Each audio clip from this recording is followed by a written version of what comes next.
இன்றைய வேத வசனம் 1 ஜோவான் 5:20-21 அன்றியும் நாம் சத்தியமுள்ளவரை அறிந்து கொள்வதற்கு தேவனுடைய குமாரன் வந்து நமக்கு புத்தியை தந்திருக்கிறார் என்றும் அறிவோம்.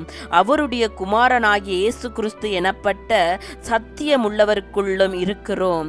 இவரே மெய்யான தேவனும் நித்திய ஜீவனுமாய் இருக்கிறார். பிள்ளைகளே, நீங்கள் விக்கிரகங்களுக்கு விலகி உங்களை காத்து கொள்வீர்களாக. ஆமேன். என் அன்பான சகோதர சகோதரிகளே, அப்போஸ்தலராகிய ஜோவான் இப்படியாக சொல்லுகிறார், எங்களுடைய வாழ்க்கையில் நித்திய ஜீவனை பெறவும் உணர்வுள்ள இருதயங்கள் உள்ளவர்களாக நாங்கள் வாழவும் விசுவாசத்தில் உறுதிப்படவும் அன்புடையவர்களாக வாழவும் அப்போஸ்தலராகிய ஜோவான் எங்களை பலப்படுத்துகிறார். நம்முடைய பாவங்களை நாம் அறிக்கையிட்டால் பாவங்களை நமக்கு மன்னித்து எல்லா அநியாயத்தையும் நீக்கி நம்மை சுத்திகரிப்பதற்கு அவர் உண்மையும் நீதியும் உள்ளவராயிருக்கிறார். இயேசுவை தேடுகிறவர்கள் விடுதலைகளை அடைகிறார்கள். நோய்களில் இருந்து விடுதலை, செய்வனை சூனியங்களில் இருந்து விடுதலை, வியாதிகளில் இருந்து தேவன் விடுதலைகளை கொடுத்து சமாதானங்களை கட்டளையிடுகிறார். குடும்பங்களுக்குள்ளே தேவ சமாதானத்தை கட்டளையிடுகிறார். மனச்சோர்வுகளை நீக்குகிறார், டிப்ரெஷன்களை நீக்குகிறார். வீடுகளிலே சமாதானம் கடந்து வருகிறது. இருளை நீக்கி வெளிச்சத்தை கொடுக்க அவர் வல்லவராய் இருக்கிறார். இயேசு மெய்யான தேவன் என்பதை வேதம் மீண்டும் மீண்டும் கூறுகிறது. சிலை வழிபாட்டை தேவன் அருவருக்கிறார். உண்மையுள்ள தெய்வத்தை ஒரு உருவத்தால் வடித்துவிட முடியாது.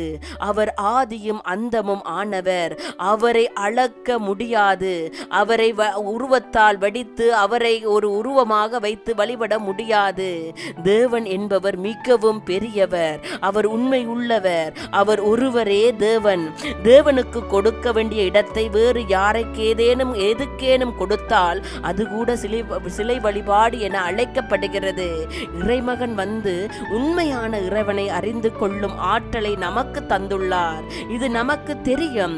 நாம் உண்மையான இறைவனோடும் அவர் மகன் இயேசு கிறிஸ்துவோடும் இணைந்து வாழுவதே தேவனுக்கு பிரியமான வாழ்க்கையாய் இருக்கிறது. அனுதினம் தேவனை தேடுங்கள், விடுதலைகளை பெற்றுக் கொள்ளுங்கள். இருளில் இருக்கிற ஜனங்களுக்கு விடுதலைகளை பெற்றுக் கொடுக்க உதவி செய்யுங்கள். ஆண்டவருடைய நாமத்தை அறிக்கை பண்ணுங்கள்.